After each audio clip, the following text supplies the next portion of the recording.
Antes da pandemia, se calculava que 30% da população economicamente ativa estava em estresse pós-traumático, que antigamente chamava surmenage, fadiga adrenal, exaustão, etc.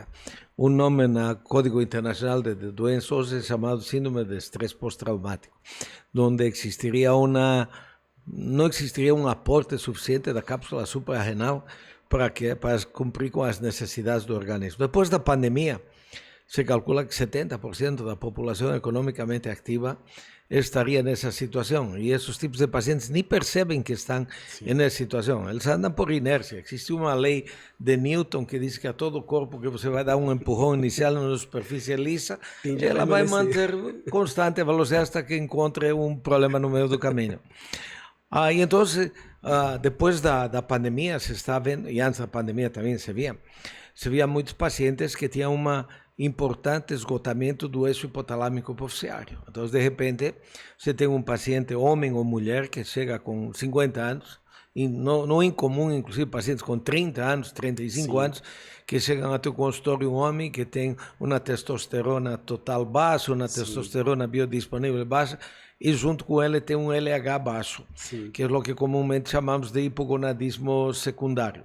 Qual é a frequência que você tem visto no grupo de mulheres, porque você já deixou claro que você atende predominantemente mulheres, não é que você seja discriminado, são que mulher te procura mais que homem. Como é a conduta nessas circunstâncias? Como você define, como canaliza o estresse como um fator? Porque foi o estresse que levou a essa situação. Excelente. Como vocês canalizam isso hoje em dia? Excelente. Inclusive considerando que nos últimos 30, 40 anos a mulher entrou no mercado de trabalho. Há 40 anos atrás era rara a mulher. Hoje em dia, na faculdade de medicina, é 90% mulheres, 10% homens. Na nossa época, era uma mulher, um artigo raro na faculdade de medicina. Então, ela mudou o tipo de estresse. Hoje ela tem que sair na rua, tem que trabalhar, compete com o marido, tem um estresse do trânsito, tem uns motoboys prontos para dar dor de cabeça, etc. Coisa que ela não tinha antes. Antes a única preocupação era fazer que os crises, e tinha a crise do climatério quando os filhos iam embora da casa e dava o famoso síndrome do ninho vazio. Hoje vemos isso com pacientes com 30 anos de idade. Sim, e eu tenho tudo isso lá em casa, primeiro. Eu sou esse homem que, muito precocemente, tive deficiência da testosterona, tive deficiência, desarranjo de todo o eixo hipotalâmico hipofisário gonadal e adrenal, muito por conta do estilo de vida. Então, como eu comecei a fazer plantão muito cedo, antes de formar eu já fazia plantão acompanhando médicos para poder aprender mais sobre plantão, eu tinha a ideia, assim que eu formei, de que eu ia resolver a vida das pessoas através da prevenção, e fui trabalhar em unidades de saúde da família, fazia palestras e sempre gostei muito disso, mas me frustrou no primeiro ano e eu falei, não é aqui que eu vou salvar. E aí eu fui me dedicar e fazer treinamentos e me especializar em suporte avançado de vida. E aí eu permaneci coordenando emergências, portas de entrada de hospitais regionais, 9 anos na UTI, coordenando, sendo diarista da UTI. Ali eu me sentia muito bem porque eu salvava imediatamente aquela vida. Mas depois, com mais maturidade, né, demorou muito essa maturidade, 10 anos, né, quase, 9 anos para cair a ficha de que eu não estava salvando ninguém. Eu estava prolongando o sofrimento daquelas pessoas porque a grande maioria não retornava com uma saúde plena. E ali caiu para mim que eu precisava aprender alguma coisa mais. Foi quando eu vim para uma visão mais integrativa. Mas eu sou essa pessoa que tinha uma testosterona de 280 com 32 anos. Já teve filhos nessa época? Não tinha, já tinha um. E agora, aí depois eu fiz mais um. Não precisa ter testosterona para ter filho, essa é a prova. Essa é a prova real. Pelo contrário, a tentativa de elevar a testosterona vai bloquear a espermatogênese, né? É o contrário, inclusive. E aí, hoje eu tenho 2 filhos, Enzo e Eva. Enzo está com 16 anos, Eva está com 12. E a minha esposa é essa mulher que você citou. A minha esposa é uma pessoa altamente competitiva e que se cobra muito. Ela é médica, dermatologista, e hoje ela atua na dermatologia com a visão integrativa. Ela tem curso de dermatologia integrativa, ela ensina visão integrativa para dermatologistas que eu não tinha noção, que não tinham nenhuma compreensão sobre o tema, e é muito bom falar sobre isso. E a minha esposa, de fato, ela tem que cuidar dos meninos, cuidar de mim, cuidar da casa, cuidar da profissão, ser muito boa em tudo. E não tem suprarrenal que aguente. toda vez que a gente tem uma demanda maior do que a nossa capacidade de produzir, a gente acelera o envelhecimento de qualquer órgão, de qualquer máquina. Toda vez que a gente dá, né, um trabalho para uma máquina maior do que a sua capacidade de trabalhar, a gente está acelerando o processo de vida útil. E assim acontece muito com a suprarrenal, que produz hormônios relacionados à sobrevivência.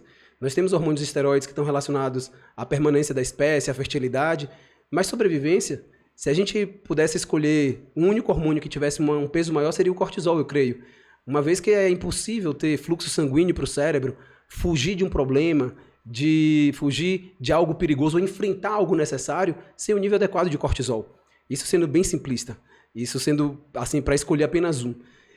E esse cortisol, que não é o hormônio do estresse, é o hormônio que nos capacita a enfrentar o estresse, ele também é produzido por uma glândula periférica que também não tem uma vida útil tão longa, assim como os ovários, assim como o testículo.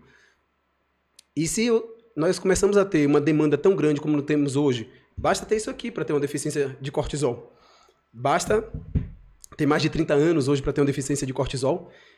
E eu percebo também, a literatura não fala tanto sobre isso, mas na prática, ao longo desses 15 anos trabalhando com isso, de que quando começa com um nível de estresse elevado, e aí tem o pilar da saúde emocional para a gente trabalhar esse estresse, tem a questão do ciclo circadiano para trabalhar também a produção do cortisol, porque virou uma regra as pessoas dormirem após meia-noite, quebrando completamente seu ciclo circadiano adequado e fazendo a suprarrenal produzir cortisol por mais tempo ao longo do dia, que vai ter aí uma condição de atrapalhar a funcionalidade da melatonina, né, considerando que os dois regulam esse ciclo circadiano. Quanto mais tempo eu produzo cortisol, menos a ação dessa melatonina, tão importante como antitumoral, antioxidante, né, como anti-inflamatório e regulador do ciclo circadiano.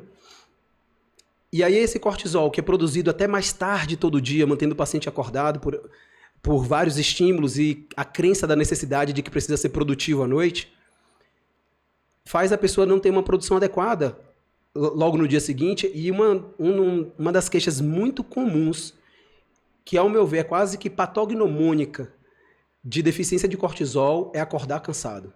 Porque não faz sentido, a pessoa dormiu só 7, 8 horas e acorda cansado. Né? Não tem sentido, já que dormiu.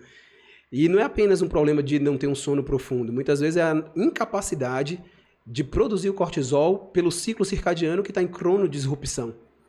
Então, pensando no cortisol, primeira coisa, por isso que o sono eu sempre trabalho de uma forma muito importante, trago às vezes como primeiro pilar, porque se a gente não regula o ciclo circadiano, eu vou ter uma deficiência da adrenal que eu não consigo corrigir.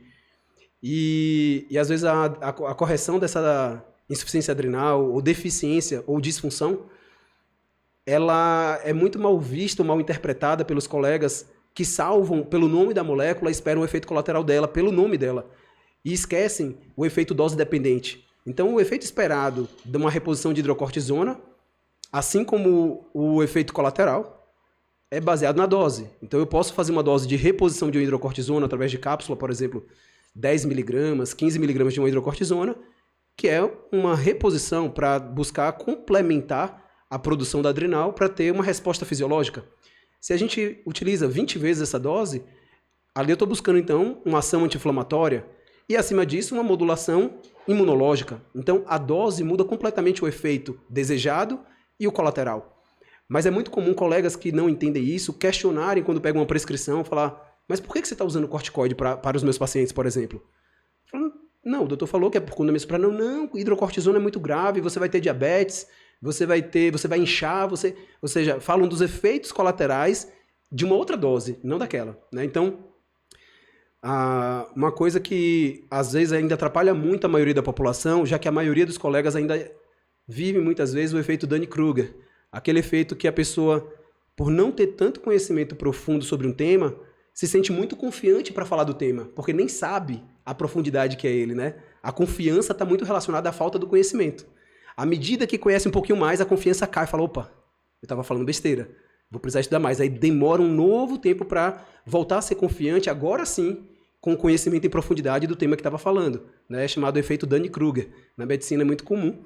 E nós que temos vou chamar de uma visão aberta para para aprender mais, entender em profundidade a fisiologia, entender que o papel real do médico não é tratar a doença, mas devolver saúde, e a única forma é reequilibrando fisiologia, eu digo que a primeira coisa que nós precisamos ter, que é uma coisa que eu valorizo muito, que você, para mim, é uma inspiração, é a humildade. Né? Poucas pessoas eu conheço que têm o conhecimento como o seu, na profundidade que tem, de dar uma aula de 1, 2 horas com um slide, porque ele está lá, o slide, porque se não tivesse também era a mesma entrega em profundidade, com a humildade que você tem. Então eu acredito que uma das condições quando alguém se predispõe a cuidar do outro é ser humilde para aprender sempre e para entregar tudo. Né? E não é a regra, é a exceção, infelizmente. Mas a sua postura me inspira muito, professor. Voltando ao ponto do cortisol, o que aconteceria se esse paciente chegar no teu consultório, ele tem um LH baixo, 1, 2, ele tem uma testosterona baixa, abaixo de 350, põe qualquer número, tem um ACTH baixo e tem um cortisol baixo. Essa é a característica de um paciente em síndrome de estresse pós-traumático. Normalmente, o que você indicaria para esse paciente? Porque eu acho que já estamos chegando no horário, mas isso é de uma forma simplificada. Como isso é muito comum hoje em dia de ver. Você deve ver mulher que chega no teu consultório e de repente reclama de libido e está com uma testo baixo, mas o LH também está batendo lata. Que isso é o famoso hipogonadismo secundário. Sim. Aí, nesses momentos, o que eu busco é devolver a fisiologia de uma forma sistêmica. É olhar para o todo. Geralmente, o problema está no estilo de vida, que gera um processo inflamatório. Uma coisa que as pessoas, que é tema de, talvez de uma pós-graduação inteira, é entender o intestino não meramente como órgão digestivo, mas pelo seu aspecto neuroimunoendócrino. Você modularia neurotransmissores dessa paciente? Acredito que não de início. Eu tentaria buscar primeiro o que havia de, talvez, inflamação e de estresse oxidativo e tentar ver se não há uma desbiose. Eu tentaria primeiro desinflamar. É geralmente como eu faço uma visão de anti-inflamação, antioxidação. Sabendo que no mundo pós-Covid, pós-pandemia, nós tivemos casos mais frequentes, assim, a prevalência aumentou, também porque o próprio SARS-CoV-19, ele também tem um aspecto de causar inflamação na adrenal. Ele provoca inflamação aguda e depois crônica nessa adrenal, reduzindo muito a funcionalidade da adrenal, seja de uma forma sistêmica, seja de uma forma local também. Então é muito comum, inclusive nesses momentos de Covid longa, como chamo, está muito relacionada com a inflamação crônica, a periférica e central, né, com a neuroinflamação e associado a uma queda da produção hormonal, esteroide principalmente.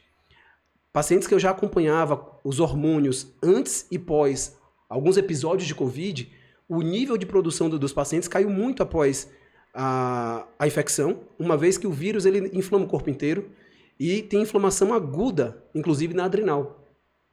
Então, a visão de, primeiro, ajustar para corrigir todos os pilares, via de regra, resolve. Eu não entro com a tentativa de repor algo que o próprio comando central não está pedindo, a não ser que, com o ajuste de tudo aquilo que foi feito já dos pilares, a gente permaneça com o quadro clínico e não haja melhora nem clínica, nem laboratorial. Mas acompanhando a clínica do paciente, o que eu tive de experiência pós-Covid, cenários que a gente encontrou muitos pacientes assim, foi justamente melhorar a qualidade do sono, melhorar o tempo de início do sono, né? Mais importante do que o tempo de sono é regular isso pelo ciclo circadiano, é dormir cedo, acordar cedo, regular o intestino. O intestino, muitas vezes a gente tenta fazer reposição dos hormônios que estão em falta, mas a relação do intestino com esse estroboloma, toda a parte de impacto endocrinológico que o intestino tem, é fundamental. Ninguém pode acreditar que vai ter saúde cuidando de problemas específicos em topografias diferentes se o intestino estiver inflamado. Uma pessoa que tem asma nunca vai conseguir tratar o pulmão, desinflamar o pulmão, enquanto o intestino estiver inflamado. Uma pessoa que tem rinite, dermatite, as atopias, alergias, Porque o órgão linfóide que vai modular isso sempre vai ser o intestino. As doenças reumatológicas, sem uma modulação intestinal, não funciona. Então, nesses pacientes eu sempre modulo muito bem intestino, ciclo circadiano, anti-inflamo, antioxido, e geralmente resolve. Aí quando não resolve, a gente vai para essa etapa de reequilibrar, né, especificamente o que está faltando.